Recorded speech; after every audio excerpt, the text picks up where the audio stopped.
Alright, so think about the last time that you bought a phone or a computer, just brought it home and turned it on for the first time. It's usually the super clean, like exciting experience where you just set up your brand new device and just start using it, right? Well, California just passed a completely like insane law that is about to completely ruin that experience for everyone. And it almost destroyed a massive chunk of the internet that we use every single day in the process. So back in late 2025, the governor of California, well, they signed a sweeping piece of paperwork called Assembly Bill 1043, which they officially call the Digital Age Assurance Act. It's set to take full effect in January 1st of 2027.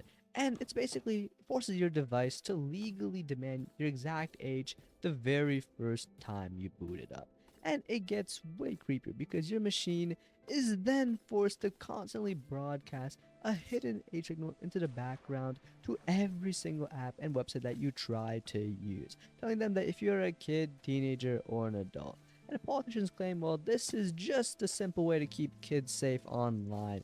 But the penalties backing up, well, they're absolutely brutal. Like tech providers are looking at life-ruining fines, like up to like $7,500 per kid if they do not comply with the tracking rules. But the wildest part of the whole thing is that the out-of-touch politicians who wrote this law, well, they just completely forgot that a massive universe of free volunteer-made computer software exists in the first place. Like they blindly assumed that every single machine on Earth is run by a massive mega corporation like just Apple or Microsoft. And their total ignorance almost completely wiped out like the absolute best privacy tools we have left. But Linux, well, it got an exemption and it just might be the last hope left.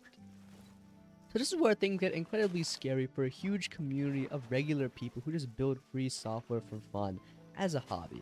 So I think she knows, but a massive portion of the internet runs on like a totally free system called Linux, which is not like a company or anything. It's just like a giant global network of normal people who write like free code. So anyone on Earth can have a secure private computer without a corporate boss tracking them. Like it's fundamentally built on usually privacy and anonymity, meaning that you can literally just like download it for free from like a random website like a distribution and just install without ever making like an account, giving up your email, or telling anyone like your name. But because California wrote this law so poorly, the original wording basically said anyone who makes computer software counts as a provider and has to build these whole like creepy age checking systems into their code.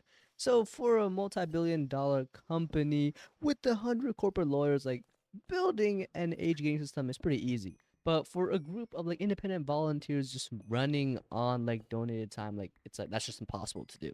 Like you physically cannot force a real-time government identity check into software that was specifically designed to be like completely anonymous. And the panic in the developer community was obviously like real. Like small independent software teams, well, they were, talking about completely like banning anyone living in California from actually downloading their free tools just to avoid like having to like, do all like this getting hit by all of this catastrophic like fines. Like it felt pretty bleak. Like the government was just about to like accidentally criminalize the last safe like private corner of the internet. But this right here is where like the whole story changes, and it is like honestly kind of inspiring. Instead of just rolling over, giving up, and just letting their passion projects die, well, the community completely like they kind of worked together and fought back like harder than anyone really expected. Like regular users, like hobbyist coders, and just like privacy groups, well, they completely flooded the internet with like obviously outrage, organized massive like awareness campaigns, and also literally forced their way into like meetings with the actual politicians in like Sacramento. Like they made it so incredibly like loud and clear that destroying free software would just ruin like the entire tech world. Like, kill human innovation and then just leave consumers with zero privacy options. And crazy enough, against like the odds, like the government actually paused and listened to reason. So earlier this year in 2026, the exact same politician who wrote this original law, well, they had to introduce a brand new cleanup bill called AB 1856.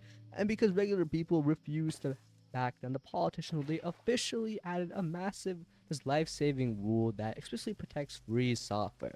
The law now legally states that if your software is free for anyone to copy, change, and share, you're just completely safe from these creepy tracking mandates. Like, it was like a great victory that kind of proved that when normal people stand up together and make enough noise, like we can literally like force the most like powerful governments on like Earth to change course and protect our freedom.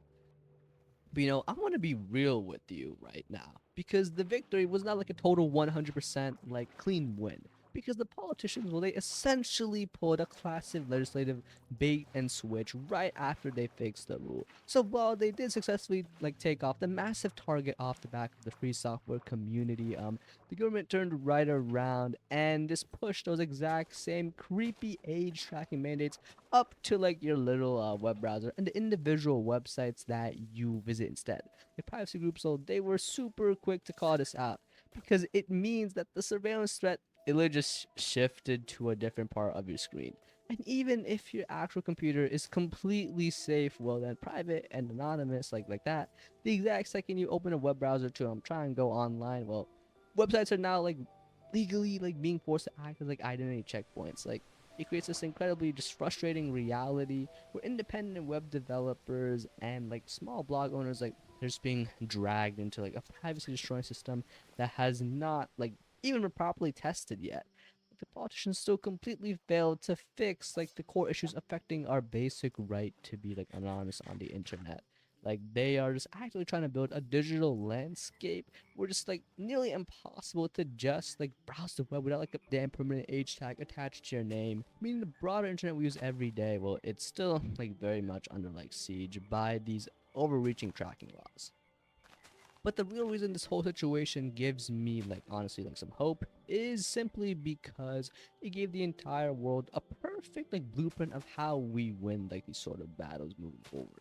Like it proves that we do not just have to sit back and watch like politicians like and massive corporations slowly ruin the internet. Like we can just stay like vocal. We can like keep aggressively supporting like privacy groups and we can just like keep reminding the people in charge that you never have to destroy basic human privacy just to keep kids safe online. Like true online safety comes from actual like education, like just building trust and having like honest conversations within like families, not from like hard-coded government like filters that just, to be quite frank, create like a dangerous false sense of security anyway. Like the free software community, like it showed us that if we make enough noise and protect like one another, well, people in charge like they actually have to back down and rewrite their broken rules. Like we just have to carry that exact same resilient, like say I don't know, spirit sounds kind of corny, but kind of true, into every single digital rights fight on like the future. So yeah, gotta keep on standing up. And hey, that's the first video. Drop a comment if you want, subscribe, and I'll see you next time.